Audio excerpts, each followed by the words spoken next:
అందరికీ మరణాత పరిశుద్ధ గ్రంథములో నుంచి ఈ పూట ధ్యానం కొరకు దేవుని వాక్యాన్ని మనం చదువుకుందాం.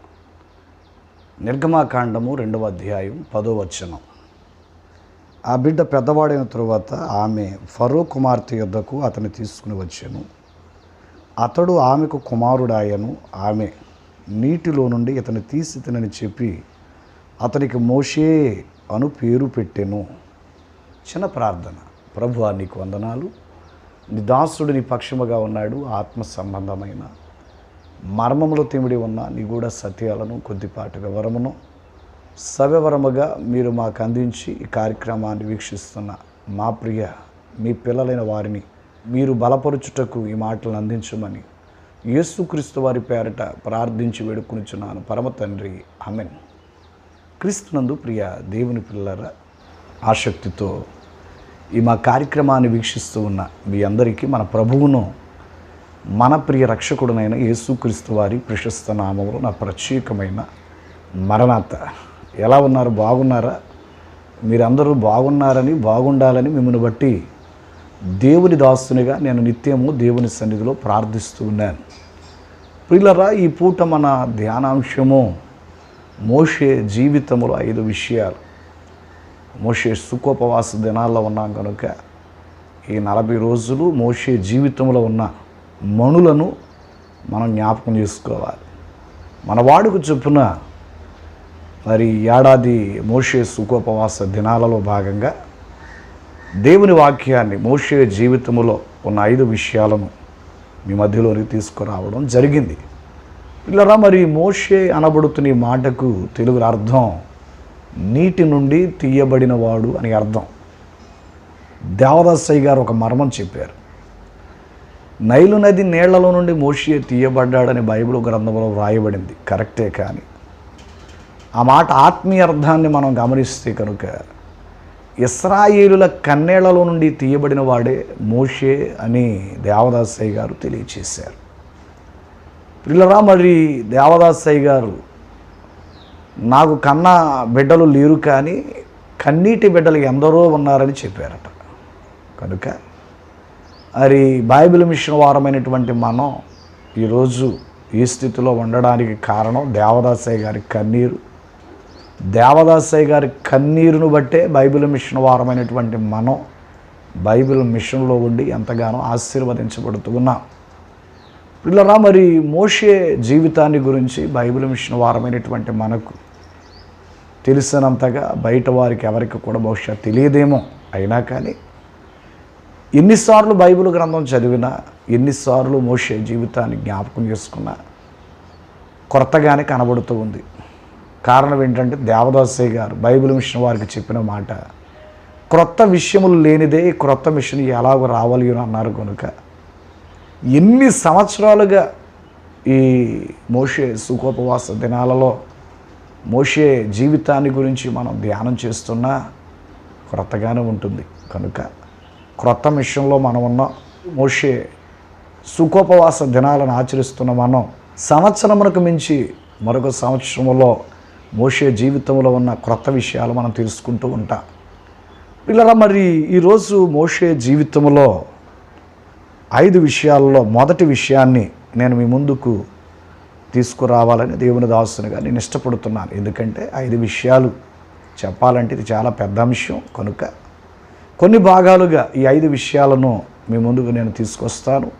శ్రద్ధగా ప్రతి కార్యక్రమాన్ని కూడా మీరు వీక్షిస్తే మోషే జీవితంలో ఉన్నటువంటి 5 విషయాలు మన జీవితంలో కూడా ఉంటే మోషే వలె మనం కూడా దీవించబడతాం అనే విషయం చివరికి మనకు అర్థమవుతుంది. కనుక మొదటి విషయాన్ని మనం చూస్తే దేవుని సమయము, గాడ్స్ టైం. ఇలా మరి మన గడియారాలు ఎంత కరెక్ట్గా తిరుగుతాయో లేదో మనకు తెలుసు. ఒకవేళ మన టైం ఎంత కరెక్ట్గా ఉందో లేదో కూడా మనకు తెలుసు. చాలామంది లౌకికులైన వారు వివాహాది శుభకార్యాలను జరిగిస్తూ ఉన్నప్పుడు తప్పనిసరిగా టైంకి జరిగించాలి, టైంకి జరిగిస్తున్నామని మరి ఆనందపడేవారు చాలామంది ఉంటారు. కానీ మానవుని టైంలో లోపం ఉంది, దేవుని టైంలో లోపం లేదు. ఎందుకు లోపం ఉంది మానవుని టైంలోని నేను చెబుతున్నానంటే, మానవుని టైం పిల్లరా మనం చెక్ చేస్తే కనుక నా దగ్గర ఒక టైం ఉంటుంది, మరొకరి దగ్గర ఒక టైం ఉంటుంది, మరొకరి దగ్గర ఒక టైం ఉంటుంది, మా ఊరిలో ఒక టైం ఉంటుంది, ప్రక్క ఊరిలో ఒక టైం ఉంటుంది, మా మండలంలో ఒక టైం ఉంటుంది, ప్రక్క మండలంలో ఒక టైం ఉంటుంది, మా జిల్లాలో ఒక టైం ఉంటుంది, ప్రక్క జిల్లాలో ఒక టైం ఉంటుంది, మన దేశంలో ఒక టైం ఉంటుంది, ప్రక్క దేశంలో ఒక టైం ఉంటుంది.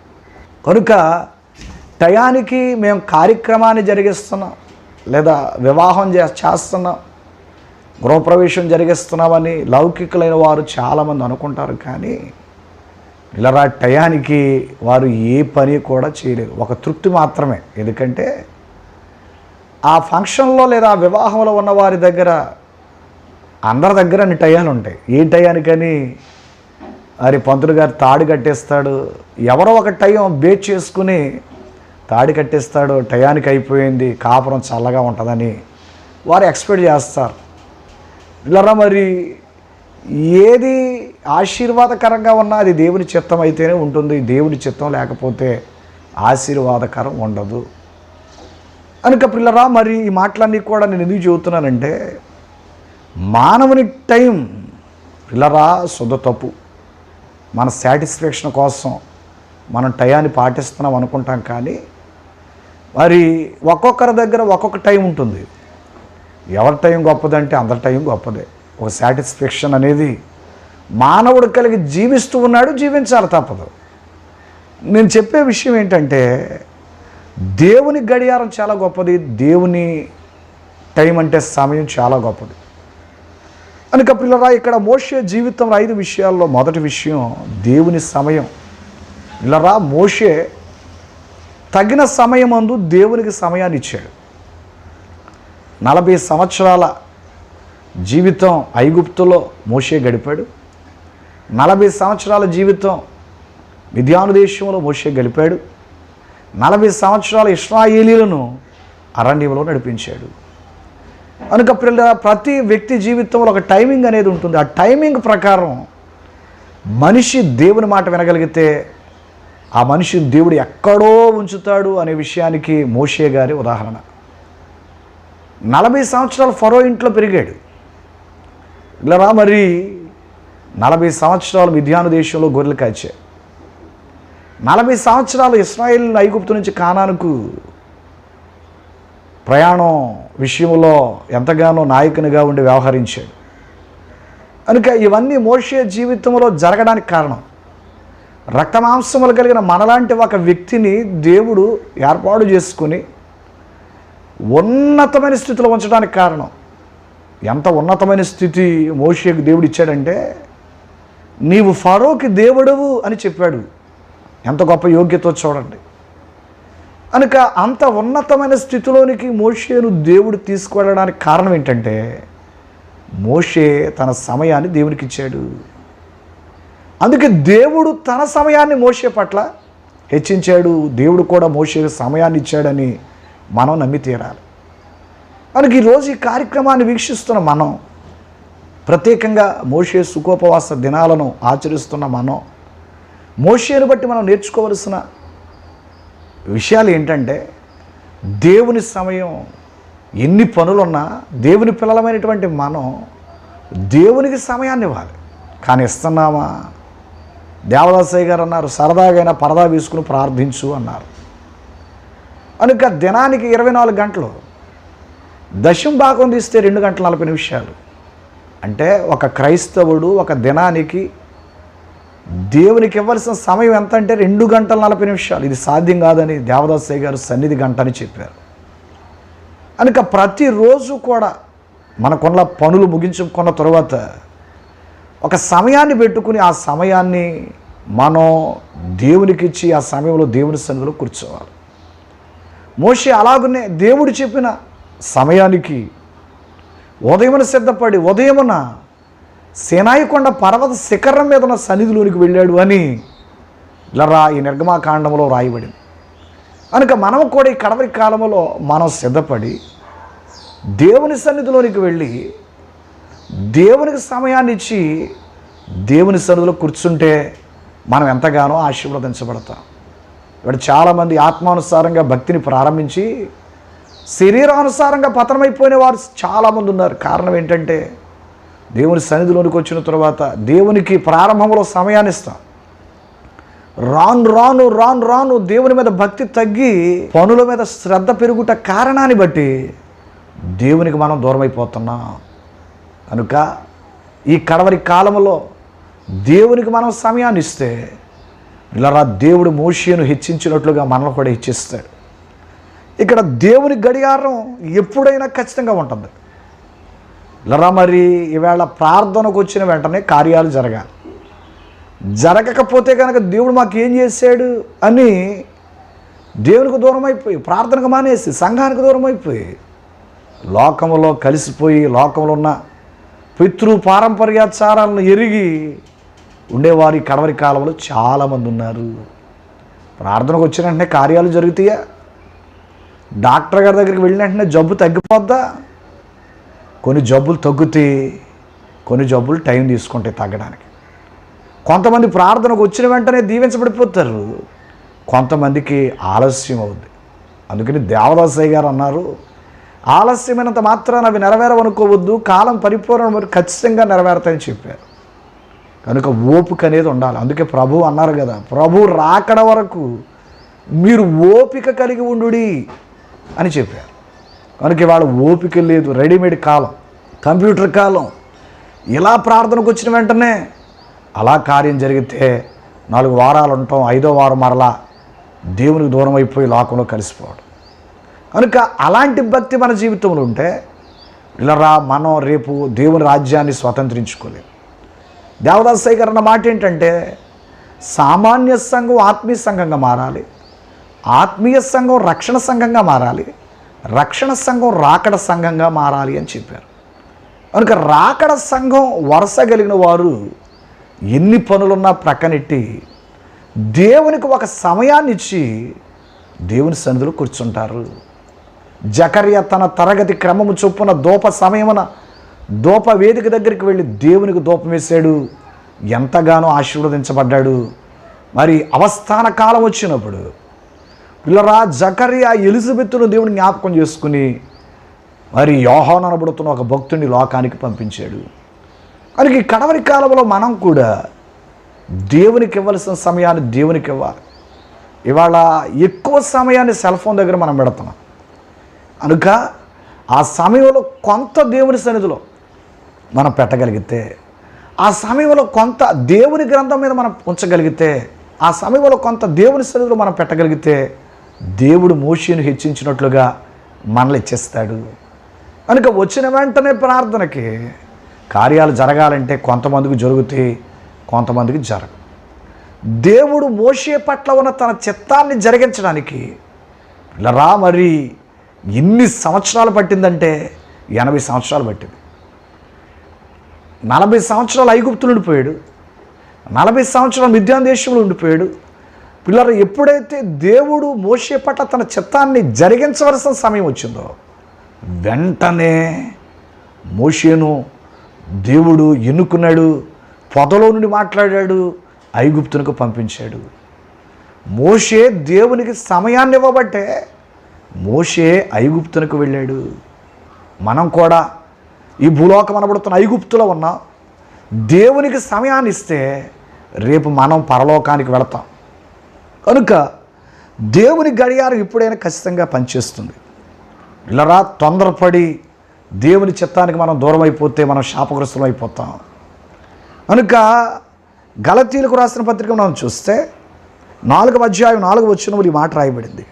అయితే కాలం పరిపూర్ణమైనప్పుడు దేవుడు తన కుమారుని పంపెను, ఆయన స్త్రీ యందు పుట్టి మనము దత్తపుత్రము కావాలనని ధర్మశాస్త్రమునకు లోబడి ఉన్న వారిని విమోచించుటకై ధర్మశాస్త్రమునకు లోబడిన వాడాయను అనే మాట ఉంది. ఇక్కడ మనకు కావలసిన మాట, కాలం పరిపూర్ణమైనప్పుడు దేవుడు తన కుమారుని పంపెను. గాడ్స్ టైం, దేవుని సమయం చాలా ఖచ్చితంగా ఉంటుంది. దేవుని గడియారం ఎప్పుడైనా ఖచ్చితంగా పనిచేస్తుంది. మన గడియారాలు ఆగిపోతూ ఉంటాయి, మన గడియారాల్లో టైం పనిచేస్తున్నా అది ఖచ్చితంగా కాదు, మన సాటిస్ఫాక్షనే. కనుక కాలం పరిపూర్ణమైనప్పుడు దేవుడు తన కుమారుని పంపిననే మాట ఇక్కడ రాయబడి.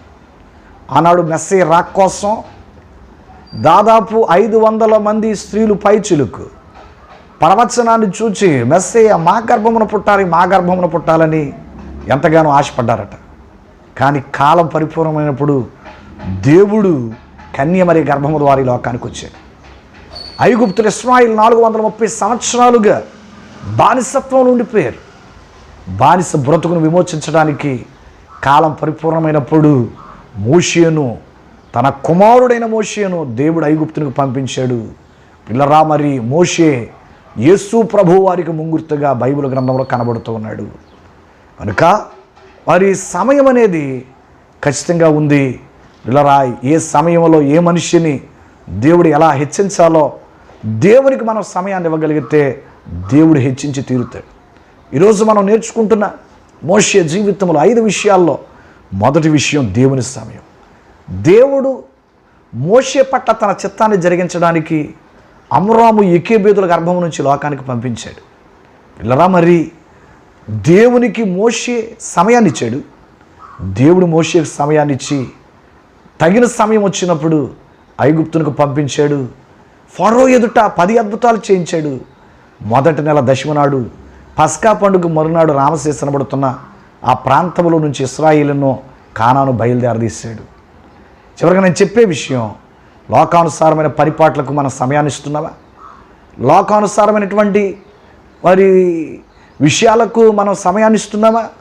దేవునికి సమయాన్ని ఇద్దాం. కీర్తనకారుడి మాటలు రాశాడు చూస్తే 1వ కీర్తన ప్రారంభ వచనాలు మనం చదవగలిగితే, దుష్టుల ఆలోచన చొప్పున నడవక, పాపుల మార్గము నిలువక, అపహాస్యకులు కూర్చుండు చోటును కూర్చుండక, యెహోవా ధర్మశాస్త్రమునందు ఆనందించుచు దివారాత్రము దాన్ని ధ్యానించువాడు ధన్యుడు అనే మాట ఇక్కడ రాయబడింది. కనుక దేవునికి సమయాన్ని ఇచ్చేవాడు పిల్లరా ఏ పనులు వాని జీవితంలో ఉంచుకోడో, ఏ పనులు వాని జీవితంలో ఉంచుకుంటాడో ఇక్కడ చాలా స్పష్టంగా రాయబడింది. దేవునికి సమయాన్ని ఇచ్చేవాడు దుష్టుల ఆలోచన చొప్పున నడవడం, పాపుల మార్గం నిలవడం, అపహాస్యకులు కూర్చుండే చోటను కూర్చుండడు. మరి ఏం చేస్తాడు? యెహోవా ధర్మశాస్త్రమునందు ఆనందించవచ్చు, దివారాత్రము దాన్ని ధ్యానిస్తాడు. కనుక ధ్యానించేవాని పరిస్థితి అంటే దేవునికి టైం ఇచ్చేవాని పరిస్థితి, అంటే దేవునికి సమయం ఇచ్చేవాని పరిస్థితి ఎలా ఉంటుందంటే, అతడు నీటి కాలువలు ఎవరు నాటబడినదై ఆకువాడక తన కాలం ముందు ఫలమిచ్చి చెట్టు వలె ఉండును, అతడు చేయునదంతయు సఫలమగును అనే మాట ఇక్కడ రాయబడింది. కనుక ఈ కడవరి కాలంలో ప్రభువుని నమ్ముకున్నావు, కానీ నీవు అనుకున్న ఏ పని సఫలం కావడం లేదా, విఫలమైపోతుందా? కారణం దేవునికి నువ్వు సమయం ఇవ్వడంలే. నీకు ఏ ఇబ్బంది వచ్చినా, ఏ శ్రమ వచ్చినా, ఏ శోధన వచ్చినా నువ్వు మనుషుల దగ్గరకు పోతున్నావు, కానీ దేవుని దగ్గరికి పోవడంలే. ప్రభువుని నమ్ముకున్నా, వాక్యాన్ని వింటున్నా, నీలో ఉన్న అవిశ్వాసాన్ని బట్టి పిల్లరా అనేక మంది దగ్గరికి వెళ్ళి మద్దతు కూడబెడతామని అనుకున్నావు, కానీ అనేక మంది సపోర్ట్స్ కోసం నువ్వు తిరుగుతున్నావు, కానీ దేవునికి సమయాన్ని ఇచ్చి నీ బాగోగులు దేవునితో చెప్పుకో. నీకున్న సమస్యలన్నిటి నుంచి దేవుడు నీకు విడుదలిస్తాడు. అటు ధన్యత దేవుడి కార్యక్రమాన్ని వీక్షిస్తున్న మనందరికీ దయచేయును గాక. ఆమేన్. ప్రభువా నీకు స్తోత్రాలు. నీ దాసు నోట నీ మాట ఉంచారు, నీ బిడ్డలైన వారు నీ మాట విన్నారు. అయ్యా, లోకంలో ఉన్న పనులకు, లోకంలో ఉన్నటువంటి పితృపారంపర్యాచారాలకు మేము సమయాన్ని ఇవ్వక, మోషే వలె మీకు సమయాన్ని ఇచ్చి, మోషే జీవితంలో ఎలాగున ఉన్నతమైన స్థితిలోనికి వెళ్ళాడో అలాగున మేము కూడా మా జీవితంలో ఉన్నతమైన స్థితిలోనికి మమ్మల్ని మీరు పంపించమని, అనగా నీ రాజ్య వారసులుగా మమ్మల్ని చేయమని యేసు నామములో ప్రార్థించి వేడుకుంటున్నాను పరమ తండ్రి. ఆమెన్. కృప ఎల్లరికి తోడే నడిపించును గాక. ఆమెన్. అందరికీ మరణాత.